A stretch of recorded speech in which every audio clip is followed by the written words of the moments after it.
Dewa Serani taun ana Windana aku ora bakal gelem ngladeni karo kowe. Wong sing jeneng aku tresna kok sampeyan ora iki terus piye coba? Ya bener.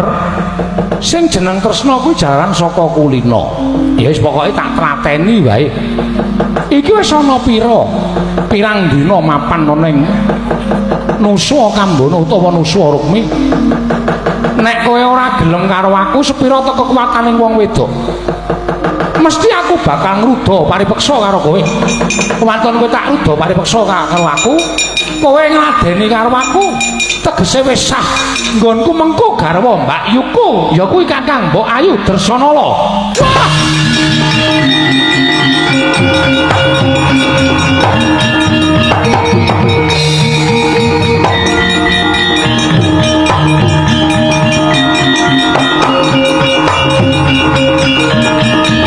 Waduh mati ya.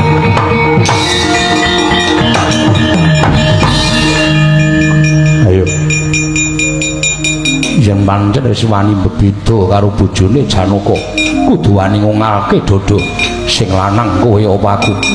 Sing lanang tenan nukuk Dresanala, bedah dadamu, pecah ndasmu.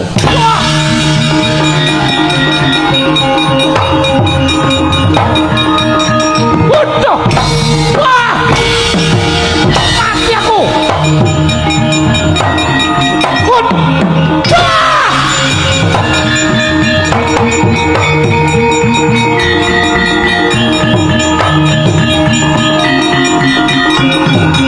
Waduh, mati aku. Batoban.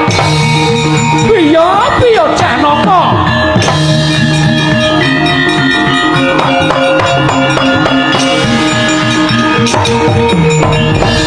Areng apa kowe? Areng apa? Batobat anakku diajar Janaka, gedhoane anakmu sing elek. Wis pantes diajar karo ndaraku. Tok sumbering perkara iki mesti saka kowe, saka cangkemmu Betari Durga. Batobat. Wong kepengen napake mulyaning bocah, napake mulyaning anak iku wajibane wong tuwa. Ning aja sasar susur tumindakmu kaya ngono. Aja sak penake dhewe. Jagat kobar mergo saka gelak gedhoamu. Ora mulih ning papanmu adugangi nang kene batobat apa?